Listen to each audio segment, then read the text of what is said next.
वेतन आयोग के ऊपर 18 तारीख को क्या हुआ, 19 को क्या हुआ, 20 को क्या हुआ और सरकार को अब क्या चेतावनी दी है।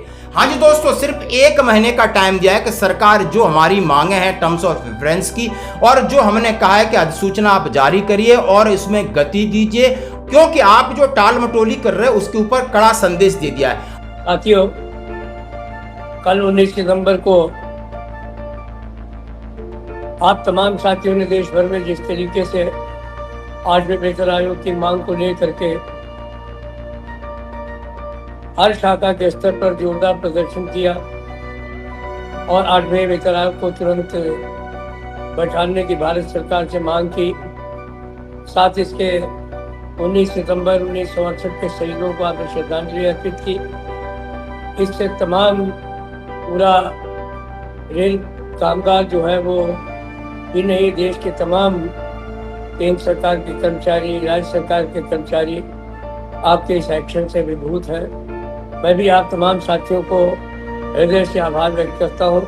और ये जो सफलतापूर्वक 19 सितंबर को बड़ा आंदोलन हुआ, उसके बाद शिवगोपाल मिश्रा जी ने अपना बयान जारी किया और उन्होंने मुंडन कराया, क्योंकि वहां शहीद दिवस था। उन्होंने कहा हम ये तर्पण कर रहे हैं, वो प्रतिज्ञा ले रहे हैं, सरकार के साथ अब हम संघर्ष करेंगे। सरकार फिर ये ना बोले कि रेल रुक गई, रेल का पहिया रुकेगा, विकास का पहिया रुकेगा, आर्थिक का पहिया रुकेगा और दोषी सरकार होगी। सीधा सीधा उन्होंने कल वीडियो जारी करके और उनको सबसे पहले साधुवाद धन्यवाद दिया जिन्होंने 19 तारीख को यानी हर एक जगह पूरे देश के अंदर इतना बड़ा धरना प्रदर्शन हुआ 8वें वेतन आयोग को लेकर के, टर्म्स ऑफ रेफरेंस को लेकर के। आपके अपने सारे एफिलिएटेड यूनियंस के पदाधिकारियों को, अपने तमाम जो शाखाओं के मंडल के पदाधिकारी हैं, केंद्र के पदाधिकारी हैं, अपने फेडरेशन के साथियों को बहुत बहुत बधाई देता हूं और आशा करता हूं कि हमने 1 महीने का समय दिया है भारत सरकार को। अगर 1 महीने के अंदर इस पर कोई कार्रवाई भारत सरकार ने नहीं की तो हम अपने साथियों के साथ मिल करके और अब की बार कोशिश करेंगे तमाम जेसीएम स्टाफ साइड के जो लोग हैं उनको भी साथ में जोड़ते हुए, राज्य सरकार के साथियों के साथ में जोड़ते हुए एक व्यापक प्लेटफॉर्म बना करके, जैसे पहले आंदोलन किया था, एक ज़बरदस्त आंदोलन इस देश में छेड़ने का काम हम लोग करने का काम करेंगे। बहरहाल अभी तो आप तमाम साथियों ने जिस तरीके से इस आंदोलन में भागीदारी दी और जिस तरीके से इस आंदोलन को सफल बनाया, इसके लिए आप तमाम साथियों को बहुत बहुत धन्यवाद। लेकिन ये आंदोलन की शुरुआत है और सरकार जिस तरह उस सरकार ने एक ढीला रवैया अपना रखा है, सरकार क्या देना चाहती है, नहीं देना चाहती है, नोटिफिकेशन नहीं निकाला, जवाब नहीं दे रही है, टाल मटोल कर रही है, अपना राजनीतिक फायदा उठा रही, सारे सवालों को उन्होंने इसके अंदर निचोड़ा और उनसे कहा कि हमने तो अपना मुंडन करा दिया, अब हम आपका मुंडन जरूर करेंगे। और बिल्कुल हमने कहा कि अब हमें ये नहीं सोचना, हमें अंडर एस्टिमेट नहीं करना, हम आपको चेतावनी दे रहे हैं कि 1 महीने का अल्टीमेटम है आपके पास और नहीं तो आपको बिल्कुल ये इसके जिम्मेदार आप होंगे। उन्होंने कहा जेसीएम स्टाफ साइड को हमने बात करेंगे, राज्य के कर्मचारियों से बात करेंगे, केंद्रीय कर्मचारियों से बात करेंगे, काम बंद कर देंगे और सड़कों पे आकर के बैठेंगे। अभी अगर सरकार नहीं छेती तो निश्चित तौर पर यह आंदोलन और व्यापक होगा और अगर इस आंदोलन के चलते कुछ ऐसी कार्रवाई होती है जिससे कि रेलों का परिचालन और संचालन भी ठप हो तो इसकी जिम्मेदारी भारत सरकार की होगी, हमारे रेल कर्मचारियों की, साथियों की बिल्कुल नहीं होगी, क्योंकि हम लोग मेहनत कश लोग हैं। हम बराबर कोशिश करते हैं कि रेलों के पहिए को बराबर चलाते रहने का काम किया जाए, विकास के पहिए को चलाते रहने का काम किया जाए। लेकिन अगर हमारे साथ जुल्म और ज्यादती होगी तो ऑल इंडिया रेल फेडरेशन इसको कभी बर्दाश्त नहीं करेगा। तो आपने ये सिद्ध भी कर दिया है, भविष्य के लिए भी आप संगठित रहें, संघर्ष के लिए तैयार रहें। इसी कामना के साथ मैं आप तमाम साथियों के बार सरकार के खिलाफ नारेबाजी करेंगे, धरना प्रदर्शन करेंगे। मात्र ये ट्रेलर था, यानी 18 तारीख की संध्या को उन्होंने दिया कि सरकार हमारी पॉकेट यानी जेब काट रही है, डकैती डाल रही है और हमारी मांगे नहीं मान रही है और हमें अब संदेह होने लगा। ये जेसीएम स्टाफ साइड के शिवगोपाल मिश्रा जी जो ऑल इंडिया रेलवे फेडरेशन और दूसरे फेडरेशन के महामंत्री हैं, उन्होंने इसका बीड़ा उठा लिया और सीधे 18 तारीख को शाम को उन्होंने सबको कह दिया कि भाई 19 तारीख को आपने अपनी अपनी जगह पर धरना प्रदर्शन करना है। विनम्र अनुरोध करना चाहता हूँ कि ये आपका ही नहीं, ये सारे देश के सरकारी कर्मचारियों का और खाली केंद्र सरकार के कर्मचारियों का सवाल नहीं है, राज्य सरकार के कर्मचारियों का विषय।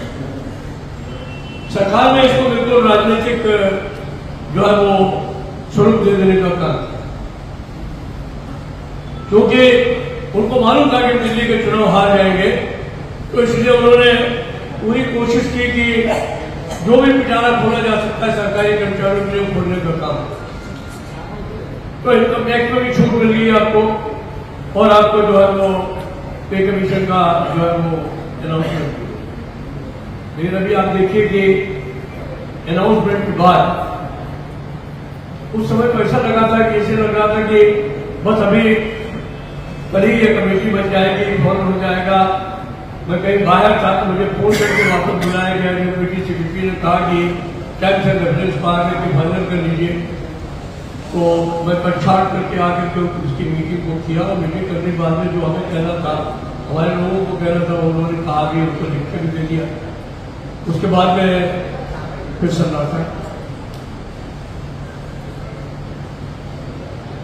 देखिए, इसमें तो कोई शक नहीं है कि पे कमीशन आएगा, उसको कोई रोक नहीं पाएगा।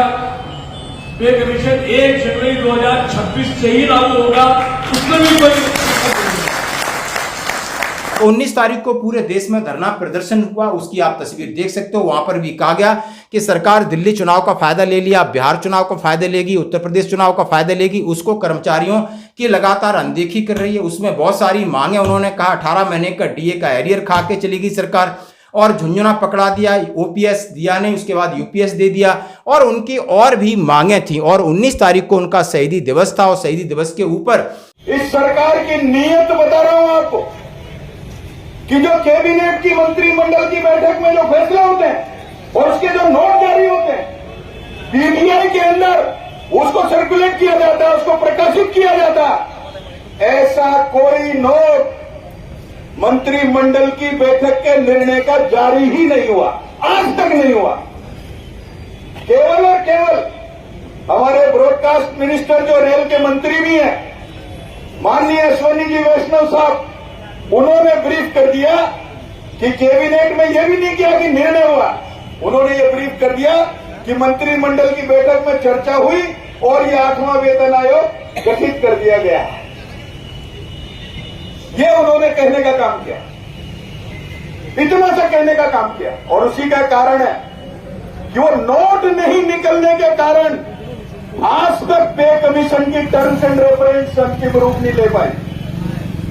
आज तक पे कमीशन 8वें वेतन आयोग की टर्म्स एंड रेफरेंस, और उस कमेटी में कौन चेयरमैन होगा, कौन सचिव होगा, कौन मेंबर होगा, इसकी अधिसूचना आज तक जारी नहीं हो पाई।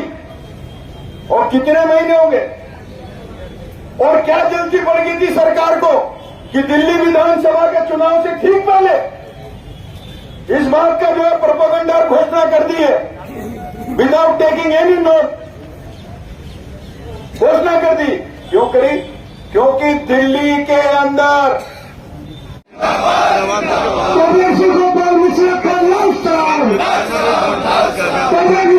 उन्होंने ये प्रोग्राम किया, और 20 तारीख को इस प्रोग्राम का जो कंक्लूजन था और आगे क्या होगा उसकी रणनीति से गोपाल मिश्रा ने फिर कही, और उन्होंने देखा अपना मुंडन करा के रखा है। तो दोस्तों सीधी सीधी आप देख सकते हो, उन्होंने कहा है कि हम भीख नहीं मांग रहे, रेल का संचालन परिचालन सब प्रभावित होगा और जिसकी जिम्मेदारी सरकार को होगी, और आप फिर नहीं कहना कि हमारा रेल का पहिया बंद हो गया, आर्थिक पहिया बंद हो गया। उन्होंने कहा है अंगुली टेढ़ी करने का वक्त आ गया, और सीधी सीधी चेतावनी। तो दोस्तों ये 3 दिन में इतने सारी चीजें हुई हैं, ये जो घटनाक्रम हुआ है, इससे आपको क्या लगता है? बिल्कुल सरकार जल्दी ही अक्टूबर में 100% गवर्नमेंट जो अधिसूचना जारी करेगी उसके अंदर आपको आयोग के अध्यक्ष, सचिव और इनकी घोषणा होगी। टर्म्स ऑफ रेफरेंस को सार्वजनिक करना है, टर्म्स ऑफ रेफरेंस में जो सुझाव दिए उनको शामिल करना है, क्योंकि अब तो जमीन पर उतर आए हैं और सीधे सीधे सरकार से 2-2 हाथ करने को तैयार हैं। तो ये था 8वें वेतन आयोग के ऊपर 18, 19 और 20 तारीख का अपडेट। धन्यवाद।